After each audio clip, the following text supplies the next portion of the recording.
Senhor esteja convosco. Ele está no meio de nós. Eis para vós a proclamação do Santo Evangelho de Jesus Cristo, segundo Marcos. Glória a vós, Senhor. Naquele tempo, Jesus voltou para casa com os discípulos. E de novo se reuniu tanta gente que eles nem sequer podiam comer. Quando souberam disso, os parentes de Jesus saíram para agarrá-lo, porque diziam que ele estava fora de si. Palavra da salvação. Glória a vós, Senhor. Queridos irmãos e irmãs, brevemente somos agora convidados a meditar a palavra de Deus que acabamos de acolher. Começamos há pouco tempo comum, depois do ciclo Tempo do Natal, em que celebramos a encarnação, a vinda do Filho de Deus no meio de nós. Deus se humaniza, se faz um de nós, através de Jesus Cristo. Depois do tempo do Natal, então, nós recomeçamos o tempo comum.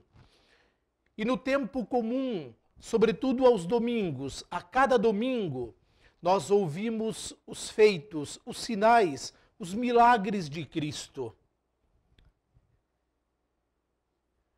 Durante todo o ano, participando, acolhendo a palavra de Deus, sobretudo aos domingos em comunidade, ouviremos os vários relatos dos milagres, dos feitos, dos sinais de Cristo.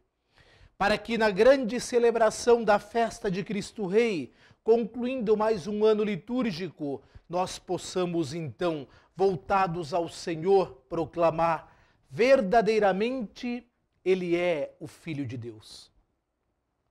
Diante dos seus feitos, dos seus sinais, dos seus milagres, dos prodígios que Ele realizou, verdadeiramente Ele é o Filho de Deus. Sei em quem deposito a minha esperança, sei em quem deposito a minha confiança, no Senhor. O Cristo, o Messias, aquele esperado por todo o povo do Antigo Testamento, anunciado pelos profetas. As promessas do Pai se concretizam. E Ele nos envia seu próprio Filho, Jesus Cristo. Queridos irmãos, acabamos de ouvir este trecho pequeno do capítulo 3 do Evangelho de São Marcos. Cristo, com seus sinais, atraía multidões. Sobretudo, muitos o procuram porque ver nele o milagreiro e acabam recorrendo a ele, pedindo-lhe graças, pedindo-lhe a cura diante das suas enfermidades, diante das suas doenças. Mas não o procuram porque reconhecem em Cristo seu senhorio, reconhecem em Cristo aquele prometido por todo o Antigo Testamento, anunciado pelos profetas. Não. Basta tomarmos, por exemplo, o episódio, a cena da cura dos 10 leprosos. Vão ao encontro de Cristo, pedem-lhe a cura.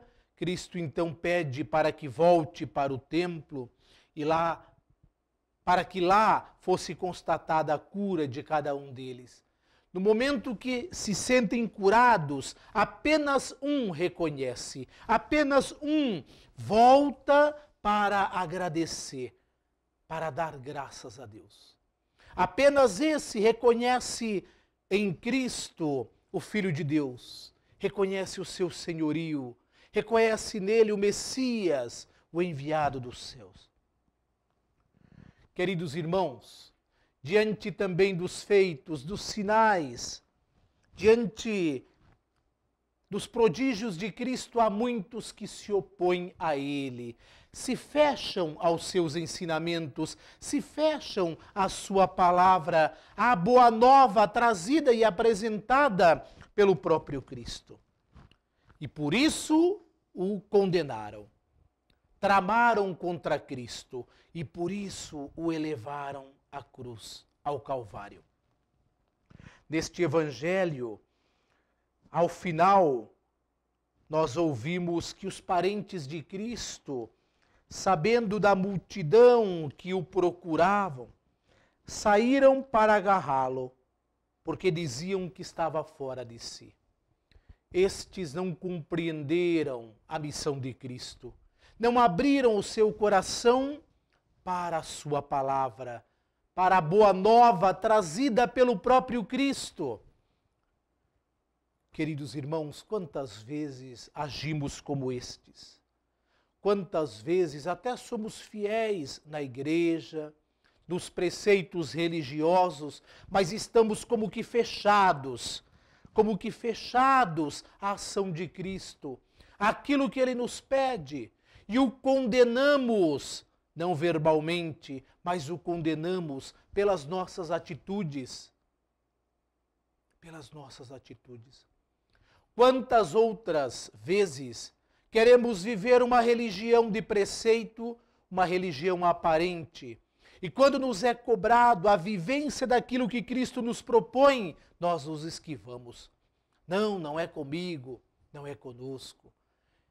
É muito duro, não dá. A religião devia se adequar, a religião devia se atualizar. Quantas e muitas vezes ouvimos isso? Queremos moldar Cristo segundo o nosso preceito, segundo o nosso bem-querer. Aí está o mal de tantos cristãos. Moldar Cristo segundo a minha concepção de vida, segundo aquilo que eu quero. Desculpe, mas assim não estaríamos vivendo a verdadeira fé. Assim estaríamos mascarando a fé. Mascarando a fé. A fé é também feita de desafios. A fé é também feita de renúncia. Quando não há desafios, quando não há renúncia, podemos nos questionar. Será que esta fé que eu abracei, que estou vivendo, é a verdadeira fé proposta por Cristo aos seus? É a verdadeira fé proposta por Cristo a mim? Queridos irmãos, a palavra de Deus hoje é direta e quer nos tocar, quer tocar o nosso coração, para que possamos meditá-la durante todo este dia. Qual é a fé que eu vivo, que eu abracei, que eu quero? Será que é uma fé sem compromisso, uma fé morna, ou a verdadeira fé, aquela que implica renúncias, sacrifício, aquela que eu me adequo a Cristo e não vice-versa? Eis que o Senhor nos questiona.